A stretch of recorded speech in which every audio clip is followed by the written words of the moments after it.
It doesn't matter what kind of e-commerce brand you're building, you still need a rock-solid way to grow and scale your company like clockwork. Welcome to Seven Figures and Beyond, an e-commerce marketing podcast for D2C brand owners and marketers looking for best practices that include proven strategies and tactics to grow an e-commerce brand to 7 figures and beyond. Bringing 18 plus years of marketing experience as an e-commerce brand owner and e-commerce agency owner, please welcome your host, Greg Shuey. Hey everyone, welcome to the Seven Figures and Beyond e-commerce marketing podcast. Hope that everyone is absolutely crushing it today. And today I'm really excited about our guest. Her name is Paige Hope, and she is the founder of Elan Pure. I got that right. You got it right. It's not Elon, it's Elan. For everyone listening and anyone who ever invites her to a podcast ever again, it is Elan. Okay. Thank you, Greg. Thank you. I love the brand that she's building. It's pretty awesome. I also love that she's right here in Lehi, Utah, which is where we are based as well. So it's always fun getting someone here local on the podcast. And anytime I do a local guest, they're like, okay, where's the studio? We don't have a studio. So we're just, we're winging it from our office, from her house, and it's going to be awesome. So a little bit about the brand. Elan Pure is a non-toxic wellness and beauty brand focused on making toxin-free products accessible while educating on the connection between wellness and beauty. Their first product is a non-toxic self-tanner, the industry's first foam lotion hybrid, which is really cool. And my wife thinks it's really cool. So I don't use self-tanner. She does. So she thinks it's really cool. We need to get some ordered. Anyway, Paige has built the business from the ground up by leveraging communities, content creators, and affiliates, and is excited to share with us some of the tips and tricks so that you can take those and you can do the exact same. So Paige, thank you so much for being with us today. Well, Greg, thank you for having me. And just send me your address after this, and I will send your wife some non-toxic self-tan on the house. There we go. Thank you for that.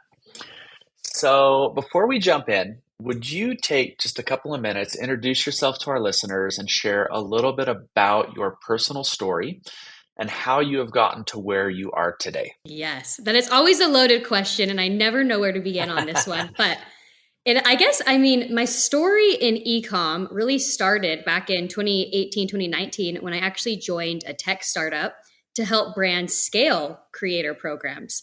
And we actually later sold that to Pattern. If you guys are in this local area, you definitely heard of them. And that is really when I fell in love with branding, with product, with connecting products to consumers, and then telling the story around it so everyone can have this mission to drive. So what happened though was my personal story. In 2020, my sister was diagnosed with an autoimmune disease, and I was battling hormonal challenges, which significantly took a huge downturn on the confidence when my hair started to fall out a little bit. So when that happens, it's a little bit taboo. No one really talks about all these hormonal challenges. But the more and more research that we did, we became empowered consumers and understood that all of these products we're putting on our skin are very toxic to our endocrine system. And the scary thing about that is women, we are putting on thousands of chemicals a day. The air has chemicals. We're bombarded always. Now, when you go to Europe, a lot of these are actually banned, right? Because it's linked scientifically to hormone imbalance or even cancer. And with Breast Cancer Awareness Month coming up next month, I'm very focused around this because 80% of breast cancer is actually caused from external toxins. So what happened was I'm putting on my self-tan. And while going through all of this research, this was the one product where I could not find one that didn't have all of these clean ingredients included and just cut the crap of all of the red 40, phthalates, parabens, fragrances, etc. So that is like where the whole mission and purpose ran. So you went to work. I went to work, yes. And actually for 2 years, I was still building that tech company and trying to formulate this, because I was really formulating it for me and my sister. I was like, what you put on your skin is absorbed directly into your bloodstream. So I got to start with all of these body products. So 2 years later, we finally launched. Yes, I'm a bit of a perfectionist, but we actually just launched on May 28th. So we're hitting about our 120-day mark, which is super exciting. That's awesome. Congratulations. I love it. Thank you. And you guys are growing like crazy, which is awesome. It is actually very crazy, but that is the power of community, right? So I'm excited to dive in with you today on all of this stuff. Well, let's jump in. Are you ready? I am ready. Okay. So I think there's a lot of people and a lot of marketers out there who hear the word community and they have their own idea of what that means. So can you start by defining what you believe community is in the context of a brand, and then help us to understand why it's so important for the long-term success of a D2C company?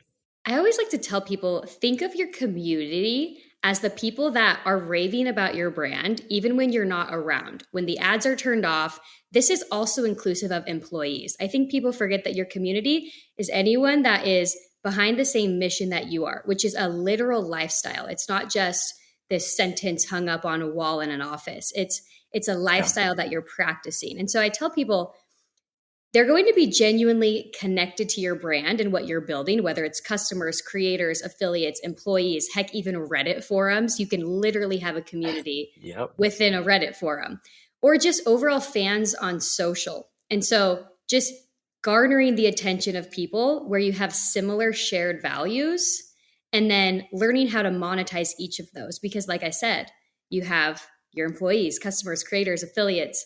It doesn't really stop from there, but it's how you actually get them encumbered in your brand that makes the difference in the long run. So building a strong community for me is always thinking about, how do I stay top of mind for these individuals, right? And so that these connections last beyond the ads. And I'll be honest with you, since we are bootstrapping this, I'm fully self-funded. I did not go the VC route, especially in the beginning.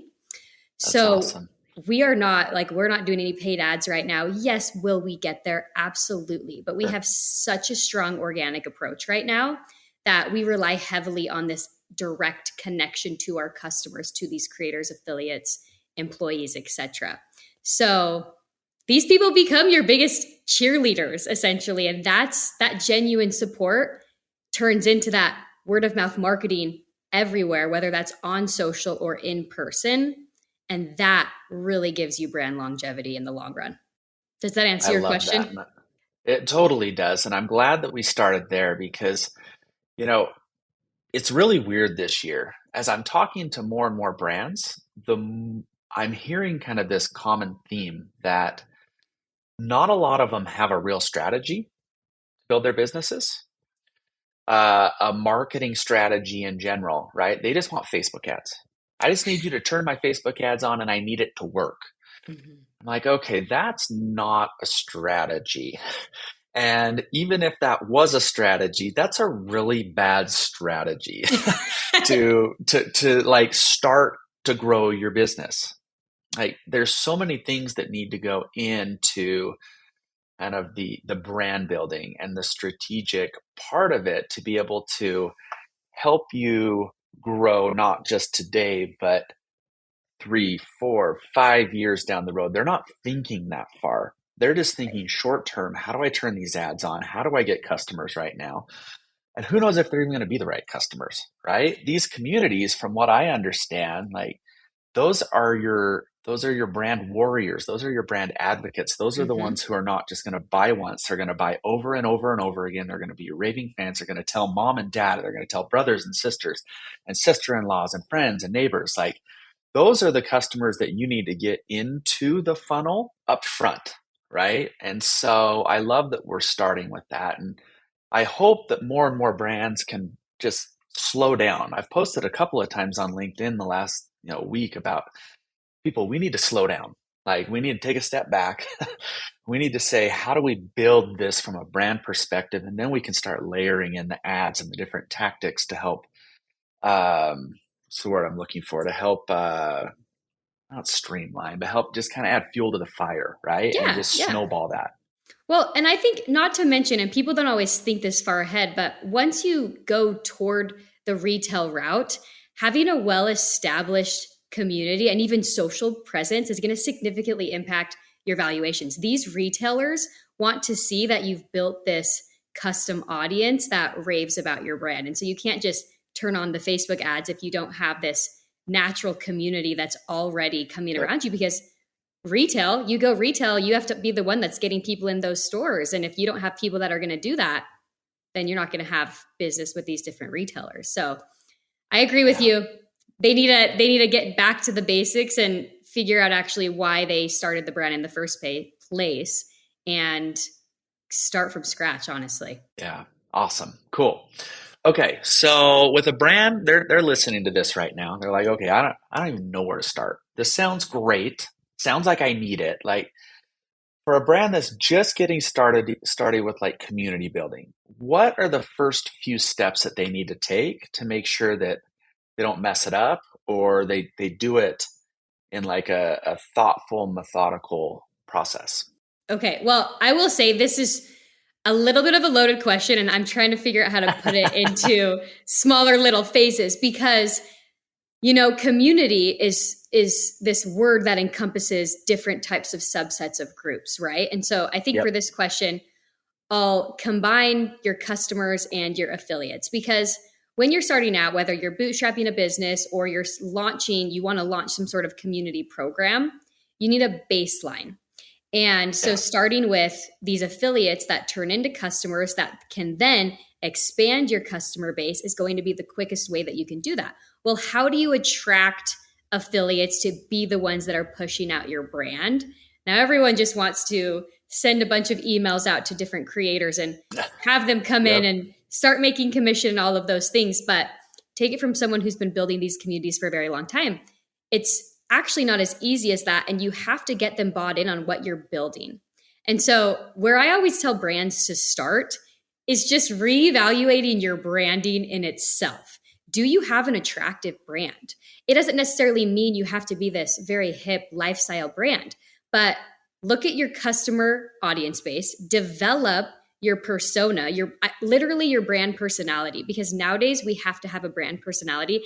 I don't care if you are an electronics company, you need a personality. When you're responding back to customer complaints, when you're responding to people on social, there has to be a personality, and that personality has to be similar to who your audience is. So as you can imagine, I don't know if anyone's or if you're listening or watching, I don't know if you put this on YouTube or not, but our brand, I always tell people, we are playful, bubbly, sophisticated. That's going to come across everywhere. That's going to come across on our site, on our emails, on our social, anytime we interact with creators, when we host podcast live events, anywhere, they're going to be able to see that throughout all of our employees, throughout the way we're talking everywhere.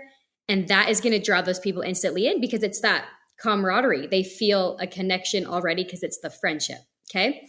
So reevaluating your branding, please get rid of the stock imagery. If you have stock imagery, I had to put that in there, and really try to invest in organic social and having good quality photography. It's just so important. I say that from the beauty space specifically. So many studies have shown that we unfortunately will always have to have our branding just very sleek and tight, because that's what consumers want when they're going into beauty. But I do believe it applies across the board. If I go to a site, and you tell me this, if you see stock imagery, it just is a turnoff. I don't know how to even explain it.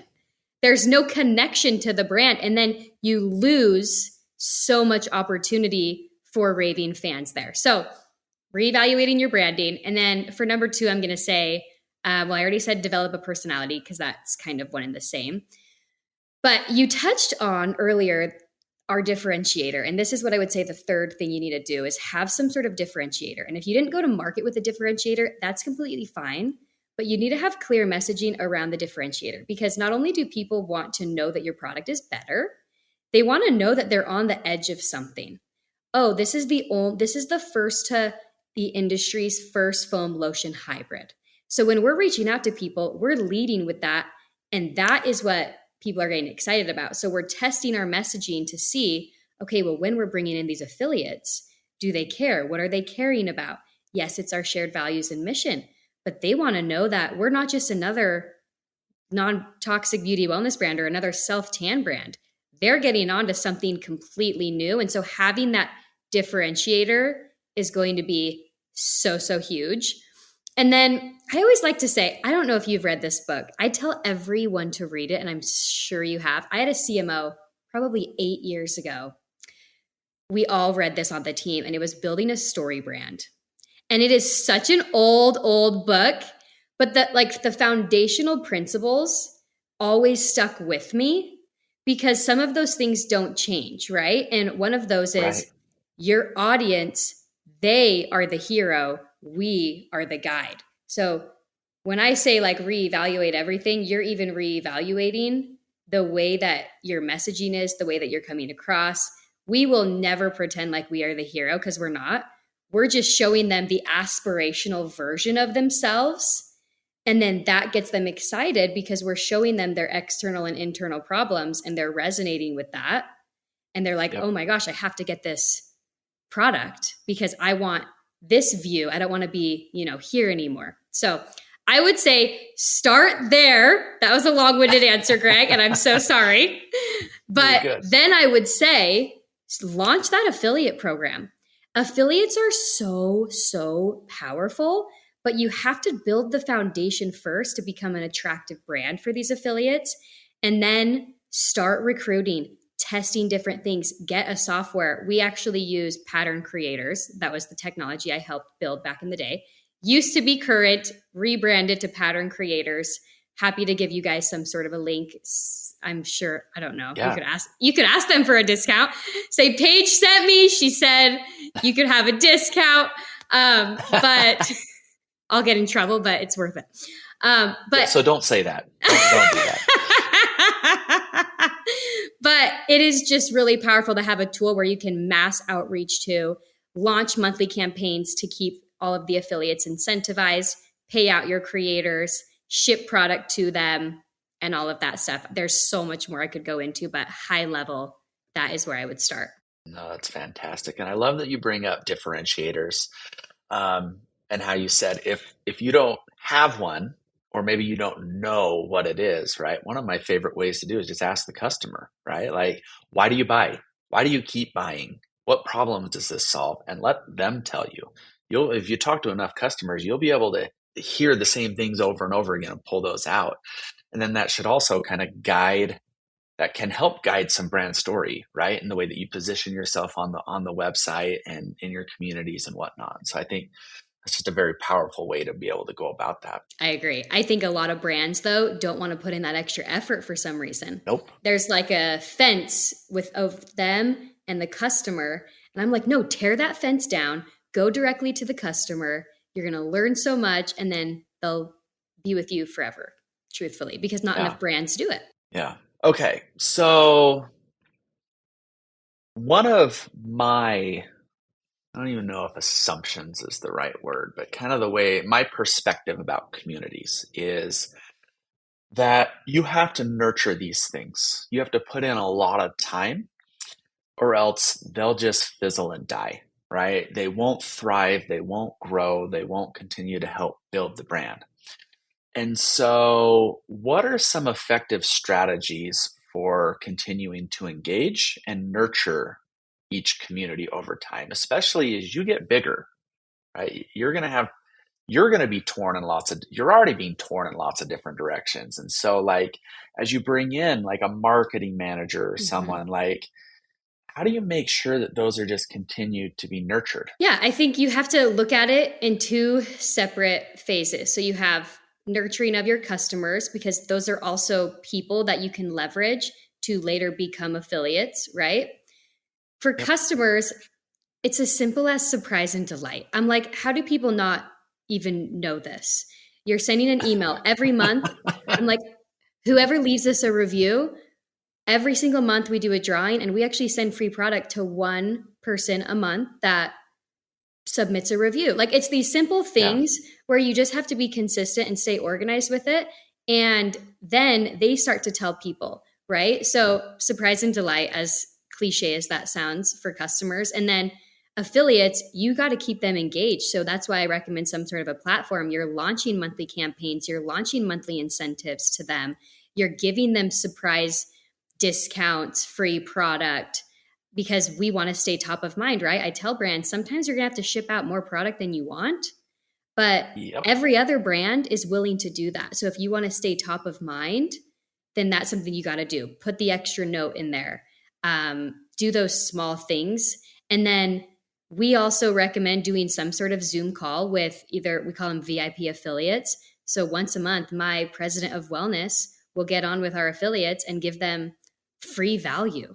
Like, it's as simple as creating even a board. Like, we use Pinterest a lot for our free wellness guides and things like that. Creating that free board and letting them have it for free, whereas other regular customers might have to pay a few bucks for it, right? So there's ways to get creative with it.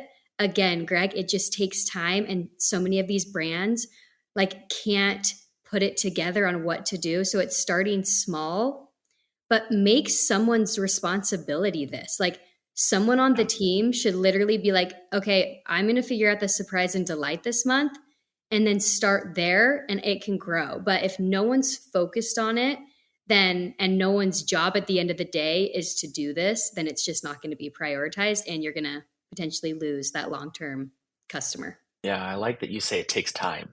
Yeah, all marketing and brand building and growth takes time.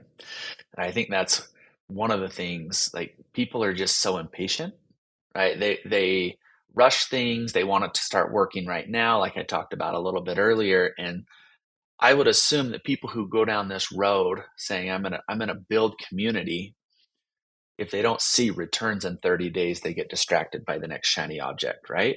And so allocate the time. I'd even go as far as saying, like, there's probably some amazing freelancers and contractors out there who've done this before, who would be happy to give you 5 hours a week of their time. Mm-hmm. Like, hire someone, like, Mm-hmm. hire a contractor and put that in their court and Mm-hmm. let them take it and run with it, right? Mm-hmm. I agree completely. That's also where the world is going. I think so many of these brands, especially if you're on the bigger side, they're just so used to all of the return that they've gotten, whether it is on Meta, Amazon. But now we're going so organic that people Mm-hmm. are actually being very selective. And so now is the time to, like, gas on, figure out your branding, get your personality, and do all of these little things so that you can withstand some of the stuff that comes in. So what are some of the common challenges or mistakes that you see brands make when they're going out and trying to build a community? And then how can they overcome those? Number one, and we kind of touched this, passive. They're just taking a passive approach. Yeah. You cannot be passive when you're building a brand or a community. It is about genuine connections. And so you also don't just get, I always tell people, if you're going to invest in affiliate, don't get your platform and expect the platform to just automatically generate millions of dollars, right? You actually have to develop a process within that and then engage. Again, if you don't have anyone who's able to engage, hire it. You can't get away anymore with not engaging across everything. So get rid of the passive approach. And my solution to that, I think you asked for a solution, is just make it a priority. I was just with a bunch of founders who are in a little bit of the same stage of business as I am. And I was going over this because everyone was shocked we had so many affiliates and we hadn't been launched this long. And they're like trying to pass it off to their most junior employee. And I'm like, you guys, credibility wise, right now you have none. So when you build your brand, you can have someone that is a little bit more junior and, crushing through outreaches. But in this beginning stage, when you have zero credibility, unfortunately, you might have to be the one that's doing the outreach right now. And that's the way it is. You as the founder. Yeah. Yes. In this early phase, absolutely. So that's probably not the answer some of these people want to hear. Probably not. Time, people. It takes time. You know what's funny? So I got my start in marketing in affiliate 20 years ago. That probably ages me. 2004. back then affiliate was easy. You didn't have to nurture relationships, right? It's like, hey, you drive traffic to your website, to your blog. Your traffic fits our ICP. You want to make some extra money and just turn on the affiliate link, right? Like it was so easy back then. 20 years later, it's hard. You've got to nurture relationships. It takes time. You've got to handhold. You have to build the trust and the credibility, like you mentioned. And it's a lot of work. It is. It is. I wish sometimes it was as easy as it was back when you were running things. Yeah. Yep. Me too. Me too. And I think all of our clients feel the same way, but it is what it is. It is. So let's talk a little bit about kind of attribution, success metrics, community outside of an affiliate link, right? Like this can be hard to measure. Mhm. I mean, marketing these days is hard to measure. You can see a Facebook ad, you come back over to Google, you type in the brand name, who gets credit? It's the same thing with like word of mouth and trying to build brands. So what are some of those specific metrics that you look at to say this is working? Well, I will say my whole career has been in marketing. And so I've always, thank goodness, and my team is very grateful because I do understand that it takes doing everything. And I want to scream that from the rooftops to say, hey, just because something isn't working, unfortunately, I don't want to say unfortunately, but fortunately, we get to do every single thing because that's how we have to be everywhere, right? Like, what did it used to be?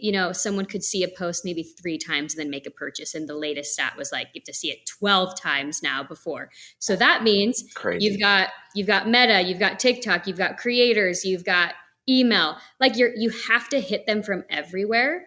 So there's definitely the contribution margin where you just have to take it all and say, okay, overall, are we growing? Awesome. Yep. Okay. Like that's number one, just knowing the baseline and going from there. But things that we do to actually track, because it's not just affiliate. Of course, we have the codes, the links, and all of that. Yeah. We're always gauging our email subs, and we have monthly goals for new, whether that's, hey, let's come out with a new guide, or let's link to this on our Pinterest or YouTube, whatever that is. And we're measuring that. We're measuring our social growth also. We're measuring our engagement. So there are so many other things aside from revenue that you should also be tracking, because as you grow and your brand grows, then the revenue in the long run is going to come. I would say on the actual affiliate side, though, to measure properly, you definitely will want some sort of a tech stack, just because it's going to streamline it a lot easier. Affiliates also want to be able to see their sales. And so at the very beginning, we were actually running it manually, and affiliates don't like that. They're like, well, what are my sales at? They're like, excuse me, are you like, and so we would send them screenshots, right, from Shopify, but you definitely want to have that to measure. And then we're not running paid ads yet. So paid ads would be another force, but so many people don't really track or care about their email subscribers. And I'm like, that is a really big indicator of how well your community is receiving you, right? So short answer, or I guess long answer, Greg, is you have to do it all. And no founder wants to hear that, but you have to do it all. Yeah. Agreed. Cool. So, we're coming up on the end of the year. We're almost into 2025. Isn't that wild to say? Almost into 2025. It is crazy. How do you see the community building and growth? Like, how do you see that growing next year? How do you see that changing? Like, what are your thoughts about the future of this? Oh my goodness. I love this question because it's always changing. The creator economy is so exciting to me from the brand perspective, but creators as well, because creators have the opportunity, especially with TikTok, to literally pop off within 24 hours. And so what's really cool is the partnership with Amazon and TikTok right now, where creators are going to be able to leverage that.